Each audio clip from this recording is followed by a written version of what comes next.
Hello guys, it's me, Sir Dan Apostol. So in this video, we are going to discuss the deciles of ungrouped data. So first, let us define what is decile. Deciles are the 9-score values that divide a distribution into 10 equal parts. So para mas maintindihan natin yung definitions, let's have this illustration. So in this example, we have this D sub 1, our first decile, D sub 2, second decile, D sub 3, third decile, D sub 4, fourth decile, and D sub 9, that is ninth decile. So in this illustration, etong mga deciles natin, hinahati yung ating distribution. So etong rectangle na to represents our distribution or datas. So hinahati niya yan into 10 equal parts. So yung D sub 1, okay, hinahati yung ating distribution 10% below of D sub 1 and 90% above D sub 1. Then yung D sub 2 natin, 20% below yung data and 80% above. And yung D sub 5, that is 50% below and 50% above. And yung D sub 9, 90% below and 10% above. So yun yung mga deciles or yung mga 9-score values. And yung D sub 5 natin, it also the median.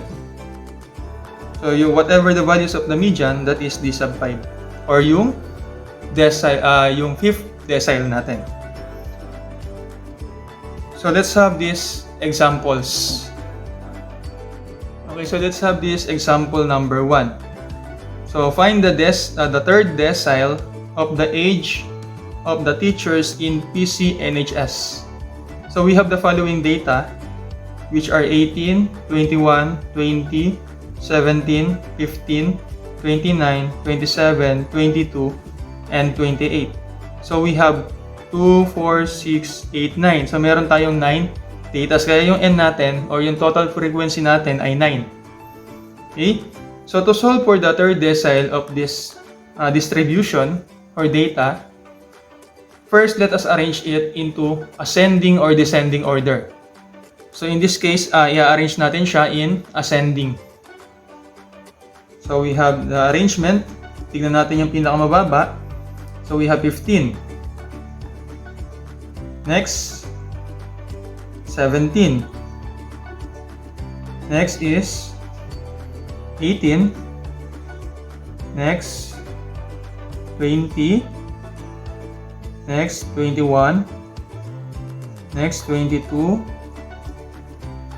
Next is 27. Next, 28. And the last one is 29. Tignan natin kung tama yung ating arrangement. So we have 2, 4, 6, 8, 9. So meron tayong 9 data. So tama yung ating arrangement. Now, after arranging the datas in ascending or descending order, so to solve for third quartile or the third decile, so we are going to use this formula. So that is D sub K is equal to K over 10 then times the quantity of N plus 1. Then meron tayo ditong TH. Kasi ang kinakalculate natin dito ay yung position nung third decile natin. So hindi yung mismong data. Okay? So where K is the decile and yung N natin is the frequency or yung number of total frequency. So in this example, ang hinahanap ay third decile. So meaning yung ating K is 3. Okay? Then yung N natin is 9. So to solve for the third decile, i-substitute lang natin yung formula natin. So we have substitute natin yung values sa ating formula. So we have D sub K. So yung K natin ay 3. So that is D sub 3 is equal to K is 3. 3 over 10.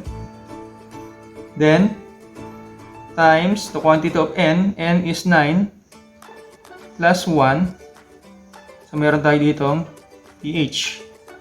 So that is 3 over 10, 9 plus 1, that is 10. Okay? Next, 10 times 3, so that is 30. Then divided by 10. So ang ating D sub 3, yung position ng ating D sub 3 ay the third position. Kasi 30 divided by 10, that is 3. So, third position. So, balik tayo sa ating arrangement. So, meron tayong 15, 17, 18. So, ang ating third decile ay 18. Therefore, the third decile is 18. Okay? Then, kung i-interpret natin yan, so, meaning, pag in-interpret natin yan, that is 30% of the data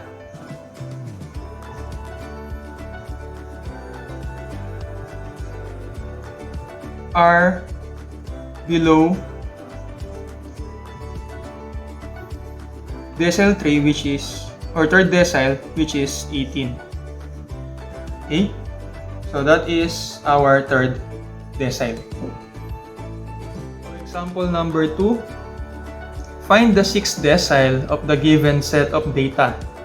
So we have 45, 49, 46, 52, 59, 55, 46, 57, 63, 68, 73, and 69. So we have the total of frequency, which is 12. So 12 yung ating frequency. Now, to solve for the sixth decile, kailangan i-arrange muna natin to in descending or ascending order. So, gagawin natin is i-arrange natin in ascending order. So first, tignan natin yung pinakamababa. So we have 45. So that is 45. Sunod, we have dalawang 46. Okay? Then next, after 46, sunod sa kanya ay 49. Then after 49, we have 52. And after 52, we have 55. And sunod ay 57. Then after 57, that is 59. Then after 59, so that is 63. Then after 63, 68. And next is 69. And last is 73. So i-check natin kung tama yung ating arrangement. Bilangin natin yung datas. 2, 4, 6, 8, 10, 12. So 12, tama yung ating arrangement. Now, kung na-arrange na natin yan in ascending or descending order, so to compute for the 6th decile, gagamitin ulit natin yung formula. So we have D sub k is equal to k over 10 times n plus 1. Then, th or position. So, position kasi yung ating kinakalculate. So, kaya may th. Okay? Then, identify natin yung k. Since 6 decile yan, so yung k natin ay 6. And yung n is 12. The total number of frequency. Substitute natin sa formula. So, that is d sub 6 is equal to 6 over 10 times n is 12. So 12 plus 1. Okay? Then, simplify natin yung sa parenthesis. 12 plus 1. So that is 6 over 10 times 13. Okay? Then 13 times 6, that is 78. Over 10. So, ang position ng decile 6 natin or 6th decile ay 7.8 position. Okay? So, pag ganito ang nakuha natin, decimal value, kung titignan natin siya sa data natin, between siya ng 1, 2, 3, 4, 5, 6, 7, itong 7th na to, and 8 data. So, between siya ng 7 and 8 data. So, dito siya magpo-fall. Okay? So, para makuha natin yung exact value ng ating 6th decile, so, titignan natin itong dalawa, itong 57 and 59. Kasi dyan, sa gitna niyan, yung exact value ng decile 6 or yung 6th decile. So, para makuha natin yan, yung exact value, gagamitan natin yan ng tinatawag nating linear interpolation.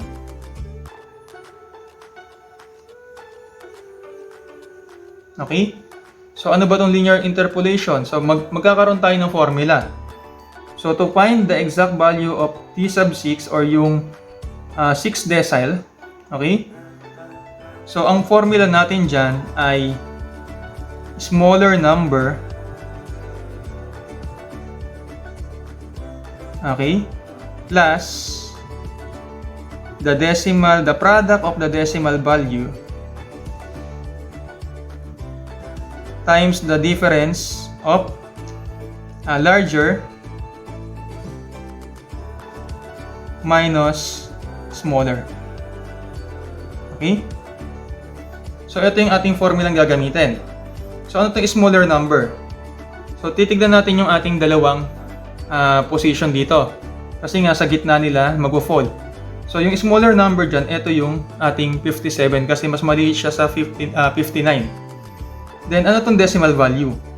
Yung decimal value, ito yung decimal value nung na-compute nating position. Okay? Then, yung larger number, that is yung mas mataas sa dalawang position natin na pinapagitnaan ng ating 6th decile. And yung S, again, the smaller number. So, let us solve. So, that is, yung smaller number is 57 plus the product of decimal value. Ano yung decimal value natin? That is 0.8 times larger minus smaller. So that is 59 minus 57. Okay? So simplify muna natin yung parenthesis. So that is 57 plus 0.8, 59 minus 57. So that is 2. Okay? Then, multiply natin to, yung 0.8 sa 2. So that is 57 plus 1.6. Then, add natin yung 57 and 1.6.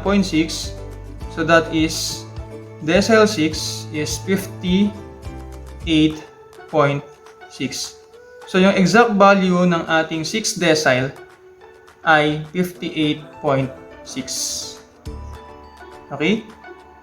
Then, kung i-interpret natin siya, so that is 60% of the data are below 58.6. So, ganyan kunin or hanapin or i-calculate yung decile of ungrouped data. I hope natuto kayo sa ating lesson and see you on our next upload. Thank you for watching and God bless to all of you.